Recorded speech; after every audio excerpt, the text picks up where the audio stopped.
So good afternoon to our Inspire Elsa's radio listeners. Today on Inspiring Talks with Ilham, we have Nadia Tony Jacobs. She is the resident counselor at Belthorn Primary, and she is our expert that we are having conversations with about trauma on the Cape Flats. She's also an expert on trauma on the Cape Flats. She has dedicated her life to helping people in these areas. So, welcome to Inspire Elsa's Radio, Nadia. Thank you for having me, Ilham. It's always great to be here. Yes. Um, so today's episode is about crime within school. So we're kind of focusing on the youth, the common aspects of learned behavior and how it can lead into gangsterism and how this kind of model of behavior or lifestyle affects families and communities. So what can you tell us about crime and the common aspects of this in terms of behavior, and how can we identify it and stop it within our youth? Because they're the most vulnerable. Yeah. So, you know, every person, every individual, um, has learned behavior, right? So, developing learned behavior starts from the day that you are born. What you see, what you hear, what you understand, and this also includes your social environment, which itself to a core belief system. And this generates how you think, perceive, process your thoughts and emotions and actions and the decision-making process as well. Um, Gangsterism, it starts off with a group of people of various ages, now mostly very young as 7. Um, it starts off in a little group where you have uh, similar thoughts or you've gone through similar situations um, and the similar family dynamics in the home. And yeah, gangs and members has arrogant, defiant attitudes. And often they will try and prove a point where they are in control um, or in power or wants to wield power over a person. There are also people that has narcissistic tendencies. So oftentimes the arrogance comes from that and the fact that they have no remorse. And that is the scary part, Ilham, the fact that they go through these gangs, they practice a certain, they go through a certain development process within the gangs. And for the kids that is still very young, that's attending school, these kids then go into schools. You find two rival gangs at schools, and this is when uh, all the problems stem from. So you may have in a school two rival gangs, and then you may have just a few gang members of the same gang, but um, the essence there is control, right? Um, if we talk about preventing crime within schools, it depends on the type of crime that's happening in specific schools. Um, there are schools that is one previous school I was at. They were on the border of two rival gangs. And so when warfare would happen, this particular school would need to get closed down. Um, they don't care. They run in, they hide, bullets fly. I mean, we hear this every day, Ilham, how innocent people get shot, they lose their lives, or they in a wheelchair for the rest of their life. I don't think there is an airtight solution in um, preventing crime. There's a lot of things that needs to change. We first need to find out where does all of this learned behavior come from? How did it develop for that one particular person? Because no two people are alike. And just like trauma becomes learned behavior, so does gangsterism. So the prevention is quite a lengthy aspect to deal with. But in schools, they, you know, police presence. So we have at our school, we have Lansdowne a police sergeant that comes around every second week or so. So we have police presence. We have security that we can contact almost immediately. Um, but I would say, from a personal point of view, that schools need to have counselors. Um, you need to teach children how to report. I started doing this a couple of years ago, that now it's second nature. When something happens to the kids, they know how to report and they know how to put it down on paper so Mm. that things are not lost, you know.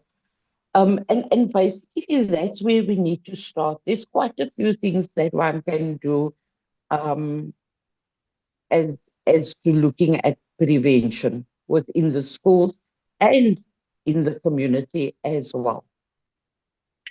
Um, if you look at the Cape Flats,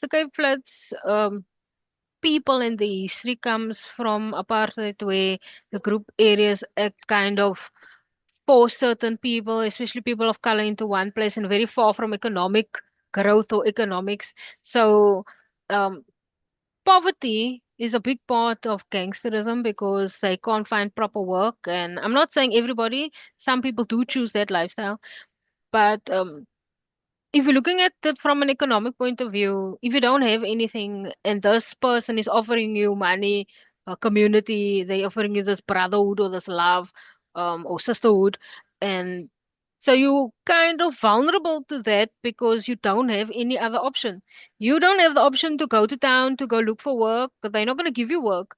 You don't have the option of starting your own business because nobody's going to support you. So like that is part of the whole forced into this kind of lifestyle. So as much as we're trying to Mm, prevent it, we have to have structures in place that kind of alleviates the poverty and creates jobs. And um, mm, then it's the mindset of things. That's where you come in, where if somebody, like we were talking about generational abuse last week, so mm, if your family is into gangsterism and selling of illegal things or just illegal activities, it's a habit that you have to break. So then you have to go yeah. speak to a social worker, you have to go speak to somebody, because that would be your foundation. So you need to change your foundation.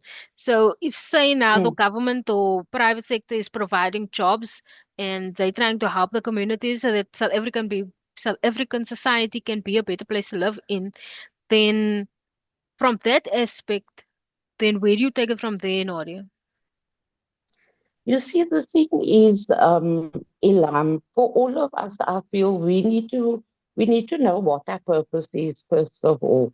Hmm. You know, yes, there is if inequality or inequality, sorry, Yes. when it comes to unemployment. We have a failing justice system which is not Mm. doing right for the people. We have fraudulent leaders and corruption in SAPs, Mm. those type of things. And yes, like you say, there is unemployment. There are families living off the grandparents' pension and they possibly ate in a household, you know. Yeah. And like you say, things is forced with some families. However, I've also seen and I know of doctors and lawyers that has arisen above these circumstances. Mm. So I think what helps is the fact that you know your purpose. What is your purpose in life? You know, all you need to understand that all gangsterism provides is a group for you to have your back. You know, do you really want to kill people? Do you want to get out of the situation you are in?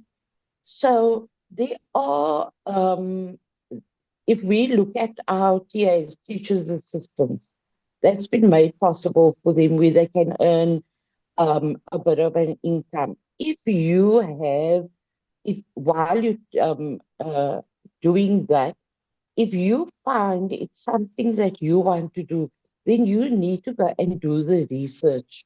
Um, where can I start if I don't have money?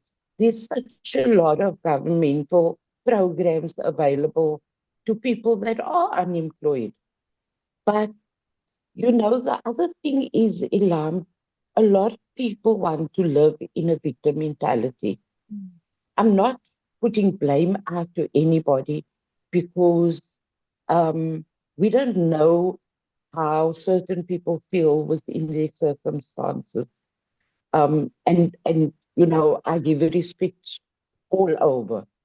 Um, but at the end of the day, um, if we know where we want to go to, then it means that we are going to choose a journey that is going to take away the unemployment, and it's going to boost my self confidence, my health becomes better, um, and then my relationships become better. You know, yeah, I just want to, I noted this today in Ilham. Stats don't lie, Mm. okay? Violence towards women and children, with severe rape, etc. Um, we are looking at, I think it was 315 murders of children. Uh, sorry, yeah, 315 murders of children, 1,567 attempted murders for women. We see 957 murders, 1,567 attempted murders, and 14,366. Um, and these stats don't lie. This was quoted by the DA party. So, yeah, the listeners must know the kind against my head. Um, I've researched it, and I just want mothers and listeners to take cognizance of that and stop living in the victim mentality. Mothers are denying that, if somebody passes, a child passes, the community knows the child was a gangster, but mom says, no, my child wasn't a gangster, you know. And that is how they're living at home as well. Um, Kids come in, and what is a mother, Ilham, if your child is hungry, irrelevant of who he is? He's going to come in, mommy, I'm hungry. You're going to get a plate of food. You'll have a bed to sleep. But then tomorrow he's going to steal from you and say, you the cause, you taught me this and that and the other. And so we stay in a victim mentality, you know. So yeah, I it again goes back to a belief system and how we develop choices so that we can better ourselves in life and not stick to um, something that is stagnant and becoming stagnant. You I know. think it is a very emotional topic. I think I also feel like it's a low effort. I feel like people have fallen into a rhythm of doing things, and so it's very Mm, difficult to break out of it. And so they cover up for mm, their children and they don't do anything. They don't hold them accountable. They don't hold themselves accountable for enabling that kind of yeah, behavior. And so the repetitiveness of it just continues, the cycle continues because that person is gonna have children because they're gonna have children and the children is gonna copy them and it's like a perpetual thing, it never ends. And like until you realize that you need to stop yourself until or somebody calls you mm, out on it. I think it's also there's a lot of fear for talking about this, mm, especially this topic. Um, if you yeah, call somebody your neighbor out, like for example, where I live, we live in Elsa's River. You tell your neighbor mm, something, and then the neighbor tells their child because they know their children are gangsters, and they use that. It's a mm, kind of like a power play also. And say you something yeah, to your neighbor, then the neighbor will say, "Ik gaan met my sien sê." And we all know what they're mm, capable of. And then you kind of live in fear. So in a mm, way, it's almost like they enjoy it also. So you mustn't also look at it from, yeah, oh, you must feel sad for them. And you must also look at what the yes, situation is that yes, sometimes they enjoy hurting a person. They enjoy yeah, hurting your neighbor. They enjoy it. So yeah, I know we're looking at it from a sad perspective and we're trying to help you, but you must also look at what the reality of the situation is. They like to yeah, hurt each other, they like to hurt their neighbor, they like to keep you under threat. They enjoy it, mm, Nadia. It is a mindset. yeah, And they know, yeah, oh, the yeah, child has gangster friends, and if she yeah, tells the child you said something to her, and then they come to your house, it is a terrible thing. And then yeah, you live in fear, and yeah, then because they don't work, they don't have daily jobs, so you going on your way to work, then they follow you and they hurt yes, you and they threaten you, and that is how yeah, it is here in yeah, Elsies River. So like it is yeah, also a very fearful thing to live around these people that have this kind of negative trying to get you mindset. Because also they don't want to work. We don't talk about these things now. They come yeah, and let's get in. These people yeah, in my road and in this area that don't want to work, they tell you straight to you. yeah, They will tell me because yeah, I always say, why don't you go find work? You will live a better life. You won't have to mm, struggle. You ons wil nie werkie. We don't want to work. mm, yeah, And they're the ones that make yeah, all those rap songs. I'm not saying all rappers are evil. I'm just saying they make these rap yes, songs and they make these negative songs, always in a negative mindset. And like mm, I mean, look, listen to what they sing about. Also, you must be very aware about what you're putting in careful, into your surroundings. If you listen to what they yeah, sing about, they want to drink all day. They want to do drugs all mm, day. They want to sleep with different mm, girls every night. That is what they want. mm, So like also we yeah, look at it from this perspective of, oh, must feel sorry for them, and some of them are choosing this. They choose to live like yeah, this. So now your child, yes, you raising a child and you don't want your child to fall into that trap, Nadia. So how do you identify? Because all children go through a rebellious stage, or like, your hormones are raging and you're changing, your body's yes, changing, your mind is changing, your brain is changing. So a child is gonna test boundaries. And if you live in an area on the Cape Flats, your yes, child could end up being a gangster. So how do you identify like a yeah. red flag? How do you protect your child from not going down that path? So the average child in a house, a family home that's bringing up their children, going to school, children generally push boundaries from Mm. little, right?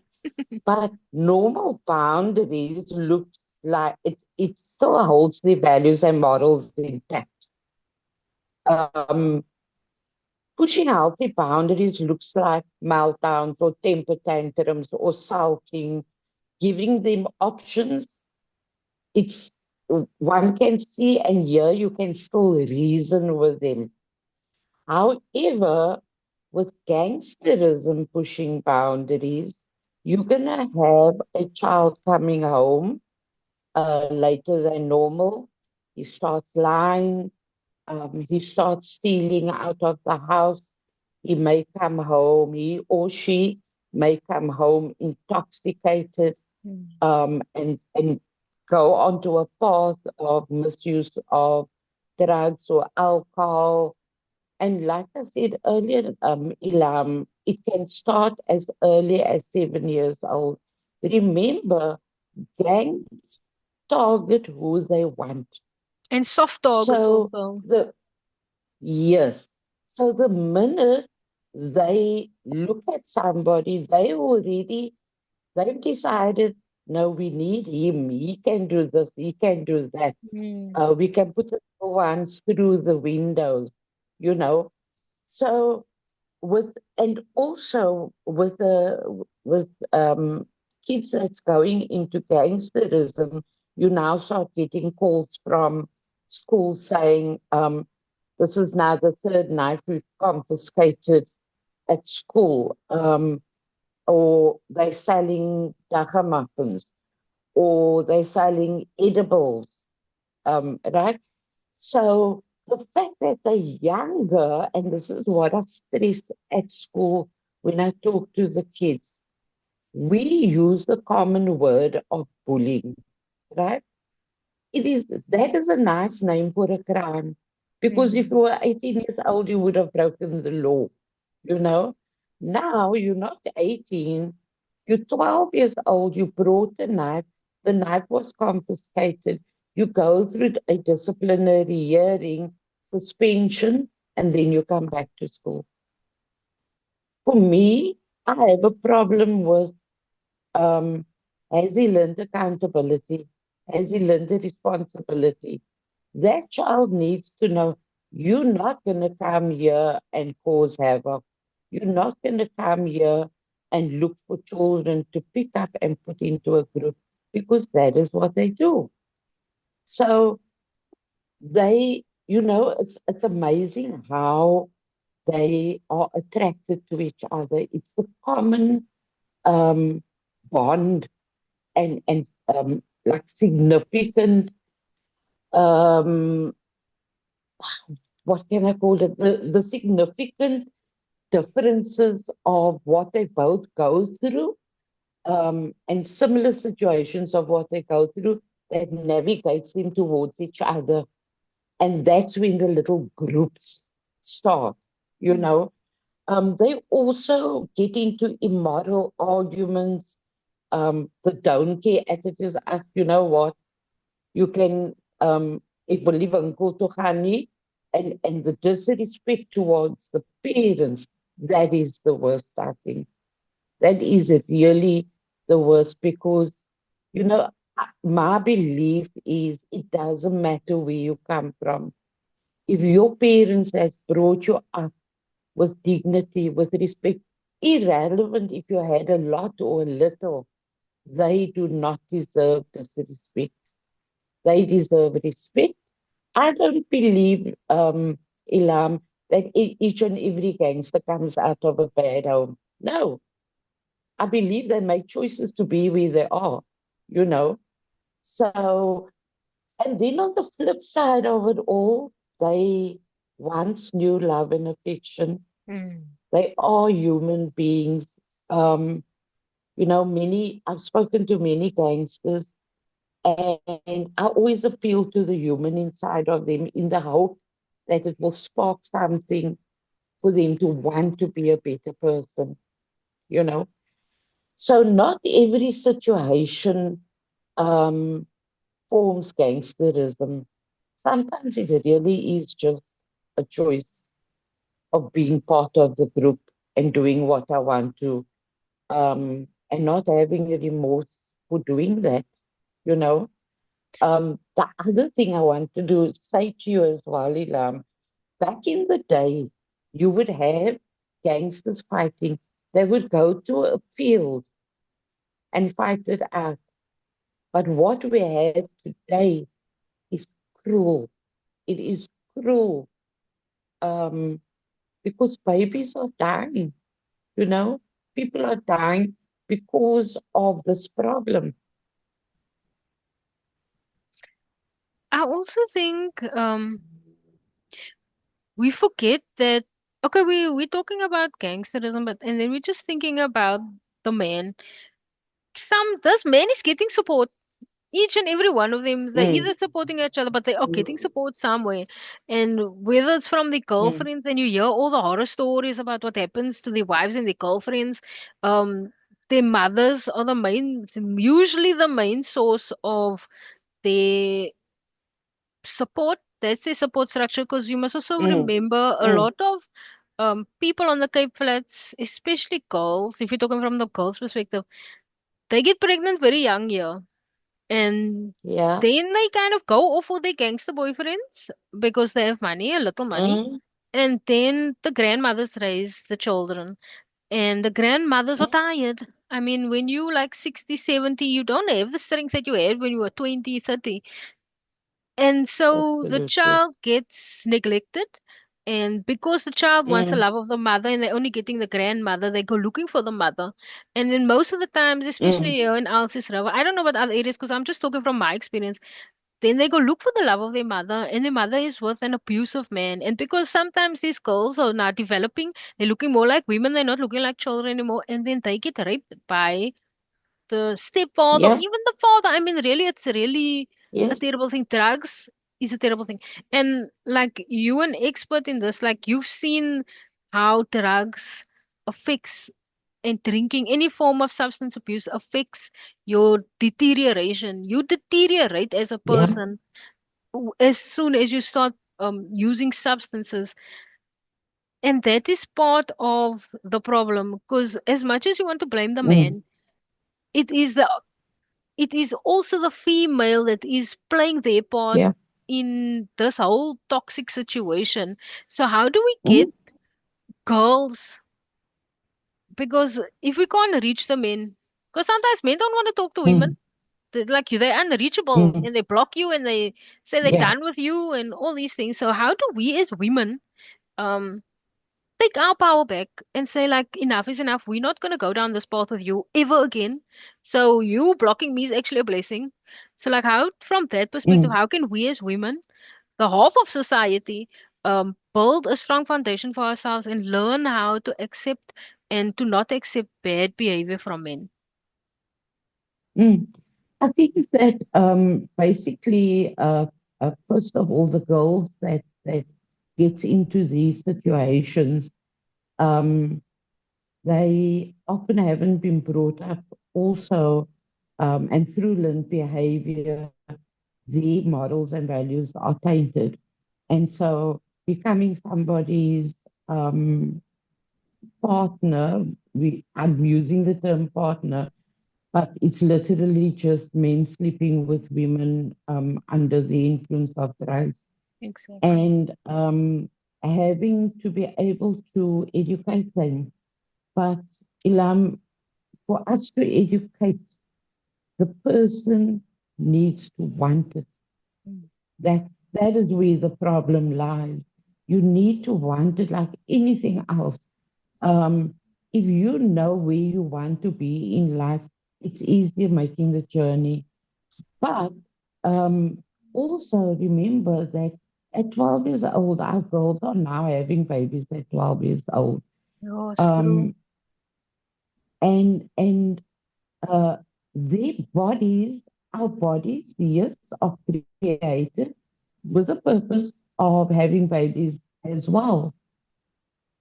But our purpose is not possibly to have, maybe somebody else would differ on this, but I don't think a child of 12 years old that body is ready for a baby. No, it's not a Um, me. No, I yes, agree. yes. And like I say, the only thing we can do is educate and empower, get them into programs, make them aware of things like narcissism, um, what anger is, what it looks like, how to get rid of it, Mm. toxicity, why you are in a relationship that you are in, what led you there. Because if you know what led you to that relationship, it means you can work on it and get the answers and then navigate the process whereby there's a process of healing from it. There's also a lot of girls that get sexually bullied by these guys. You know, it's so easy. Prove your love to me. You know, um, I want pictures. It's only for my eyes. I had a situation one day. Two sisters. at one of the previous schools I worked at. And the one child had come to me, and I said to her, "Where have you been? You've been gone for 2 or 3 weeks. We haven't seen you." No, she was with a boyfriend. Now, this child is 12 years old, and the Oh boyfriend is my. 17 years old. And he groomed her, 17, right? He groomed her for months until one night he made sure that um, the alcohol was in abundance, and he sexually passed her around to all his um, uh, friends that was part of the gang. And this child had picked up such a severe case of venereal disease that she had to stay on antibiotics for a month. Oh my God. And that is, yeah, it was sad. It was such a sad thing. Now remember, I think she was 12 and the sister's 10. The closest person that sister's going to learn from is the age closest to her. So there you go. The cycle continues, you know. So it's sad. It's sad. It's sad. These kids don't know what they're getting themselves into. Then we have the taxi drivers that does the same thing. Not all of them, but the same thing happens. You know. So yeah, uh, like I said, the only thing we can do is get into the community, and that is why I'm so eager to teach these modules because I want to bridge that gap to have people that can go into the community with enough knowledge to target certain things and to bring over that education and knowledge. Mm. Nadia, we're running out of time. We only have 3 minutes left, but just Okay. in closing, um, so if you're trying to get through to somebody, like say I'm trying to get through to some people in my road, in my community, like where do I start? Um, so it would depend what the problem is, first of all. Identify the problem. You, yeah, identify the problem. If it's somebody you know, it should be easier.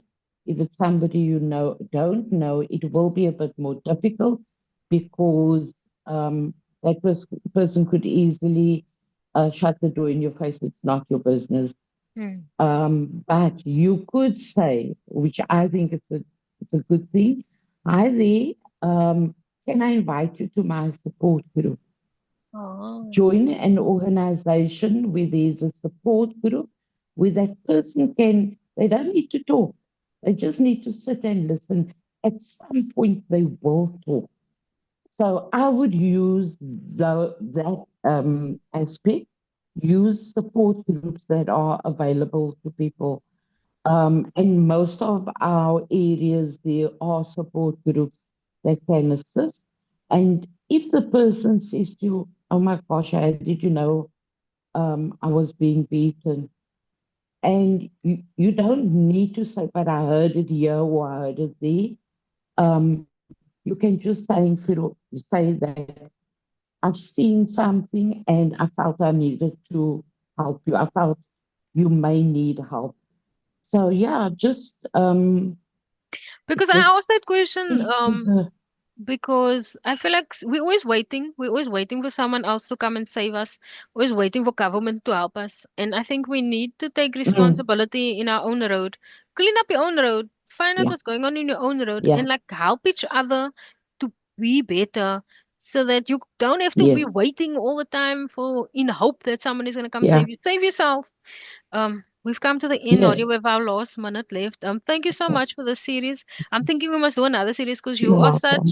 such a wonderful person and to have your input and to help the people of Elsis River just so that they know that there is someone out there that they can reach out to and they can do your course and they can Yeah, come to you for help, like anything that they need. Um, So we come to Yeah. the end of September. Now we're going into October, which is Breast Cancer Month, Awareness Month, and we're going to be focusing on that also a little in inspiring talks with Ilham. But thank you so much for your time, Nadia. We will Thank definitely you, have you back Ilham. on, and we're gonna change Okay. the world Thank together, you. Nadia. We better, we have to, eh? Yes, we have to take Thank you, responsibility Ilham. for ourselves. Yes, thank you so much.